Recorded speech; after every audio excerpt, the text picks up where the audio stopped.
இந்த வீடியோல நம்ம என்ன மேக்ஸிமம் பார்க்க எல்லாருமே போறோம்னா, அதாவது உங்க எல்லாத்துக்குமே தெரியும். Life feeds. நம்ம டேங்க்ல இது தவிர நிறைய லைஃப் ஃபீட் ஃபீட்ஸ் இருக்கு. பண்றதுல அதெல்லாம் இல்லத்த விட என்னன்னா இந்த லைஃப் ஃபீட்ல வந்து ஓவரான வீடியோவோட நியூட்ரிஷன்ஸ் இருக்கு. ரொம்ப அதிகமாவே இருக்குன்றது. அப்படி லைஃப் ஃபீட்ல வந்து டாப் 3 லைஃப் ஃபீட் என்னன்றத பத்தி இந்த வீடியோல பார்க்க போறோம். வாங்க வீடியோக்குள்ள போலாம். நம்ம லிஸ்ட்ல டாப் 3, அதாவது 3rd பிளேஸ்ல இருக்கிறதுன்னு பார்த்தீங்கன்னா இந்த மொய்னா தான். இந்த மொய்னா வந்து கல்ச்சர் பண்றது ரொம்பவே ஈஸி. ஃபர்ஸ்ட் கல்ச்சர் மட்டும் நீங்க வாங்கிட்டு அதை வச்சு நீங்க எவ்வளவு வேணா கல்ச்சர் பண்ணிக்கலாம். இஷ்டத்துக்கு கல்ச்சர் பண்ணிட்டு அதை நீங்க ஃபீட் பண்ணலாம். இது ரொம்ப ரொம்ப சின்ன சின்ன சைஸ்ல இருக்கும். அதுக்கப்புறம் போக போக கொஞ்சம் பெருசா வளரும். நீங்க சின்ன சைஸ்ல இருக்கும்போது தாராளமா நீங்க ப்ரைஸுக்கு ஃபீட் பண்றதுக்கு இந்த மொய்னா வந்து ஒரு பெஸ்ட் லைஃப் ஃபீட். ப்ரைஸுக்குன்னு எடுத்துக்கிட்டாலே மெயினா மேக்ஸிமம் எல்லாருமே இந்த மொய்னா தான் ஃபீட் பண்ணுவாங்க. ஏன்னா வந்து ஃபர்ஸ்ட் சின்னதா இருக்கும், ரொம்ப சின்னதா இருக்கும். தண்ணியில விட்டீங்கன்னா மேக்ஸிமம் கண்ணுக்கே தெரியாது, அந்த அளவுக்கு சின்னதா இருக்கும். அந்த அளவுக்கு சின்னதா இருக்கும்போது இது வந்து ப்ரைஸ் வந்து ரொம்ப ஈஸியா சாப்பிட்ரும். அது மட்டும் இல்லாம ப்ரைஸுக்கு தேவையான மெயினா எல்லா நியூட்ரிஷன்ஸுமே இதுல இருக்கு.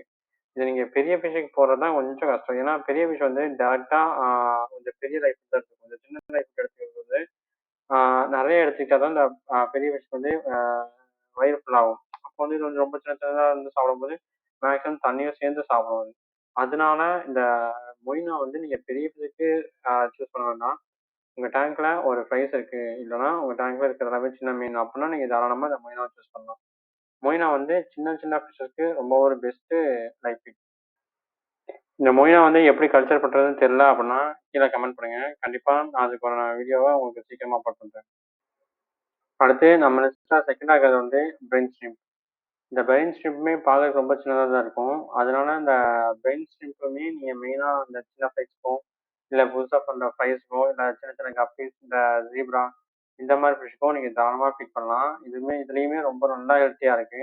அதாவது நீங்க மொய்னாக்கு அப்புறம் ஒரு நல்ல ஒரு ஃபுட்டுன்னு பார்த்துக்கிட்டிங்கன்னா அது வந்து கண்டிப்பாக இந்த பிரெயின் ஸ்ட்ரிம்ப் தான். அந்த பிரெயின் ஸ்ட்ரிம்ப் வந்து நிறைய நியூட்ரிஷன்ஸ் இருக்கு. இதை வந்து நீங்க வீட்லயே தாராளமாக கல்டிவேட் பண்ணிக்கலாம். கல்டிவேட் பண்ணி நீங்க ஃபீட் பண்ணிக்கலாம். அது எப்படி நீங்க வீட்டில் கல்டிவேட் பண்றதுன்னு தெரியலனா கீழே கமெண்ட் பண்ணுங்க. கண்டிப்பா நான் அதுக்கான வீடியோவை சீக்கிரமா அப்லோட் பண்றேன். நம்ம லிஸ்ட்ல டாப் 1, அதாவது நம்ம லிஸ்ட்ல டாப் 1 என்னன்னு பார்த்தீங்கன்னா நம்ம மேக்ஸிமம் எல்லாத்துக்கும் தெரிஞ்ச இந்த பிளட் பாம்ஸ் தான். இந்த பிளட் பாம்ஸ் தான் எனக்கு தெரிஞ்சு மேக்ஸிமம் நிறையா ஃபிஷஸ்க்கு ஃபீட் பண்ற மாதிரி இருக்கு. இந்த பிளட் பாம்ஸ் வந்து நீங்க நிறைய நாள் வச்சுக்கலாம். அதாவது நீங்க அதை பிளட் பாம்ஸை ஐஸ்கேட்ல போட்டு ஃப்ரீஸ் பண்ணி அதை எடுத்து நீங்க ஃபீட் பண்ணலாம். அப்படி இல்லைன்னா நீங்க டேரக்டா பிளட் பாம்பை கல்டிவேட் பண்ணி கூட ஃபீட் பண்ணலாம். ஏன்னா இந்த பிளட் பாம்ல வந்து அவ்வளோ நியூட்ரிஷன்ஸ் இருக்கு. இந்த மாதிரி பெரிய பெரிய மீன்கள் இந்த ஃப்ளவரான்லாம் எடுத்துக்கிட்டிங்கன்னா தாராளமாக இந்த பிளட் பாம்பா நீங்க ஃபீட் பண்ணலாம். பெரிய பிளட் பாம்பே ஃபீட் பண்ணலாம். வந்து ஈஸியாக ஃபுட் எடுத்துக்கும். அப்படி நீங்க ஃபீட் பண்ற ஃபுட்ல பிளட் பாம்ல ஒரு ரொம்ப நீங்க நோட் பண்ண வேண்டிய விஷயம் என்ன பார்த்தீங்கன்னா அந்த பிளட் பாம்புக்கு எந்த ஒரு இன்ஃபெக்ஷன் இருக்காம பார்த்துக்கணும்.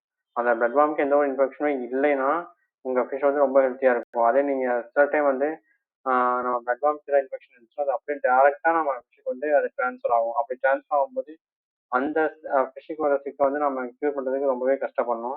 அதை மினிமைஸ் பண்றதுக்கு நம்ம என்ன பண்ணலாம்னு பார்த்தீங்கன்னா இந்த பிளட் பாம்புக்கு எந்த ஒரு இன்ஃபெக்ஷனுமே இல்லாமல் பார்த்துக்கணும்.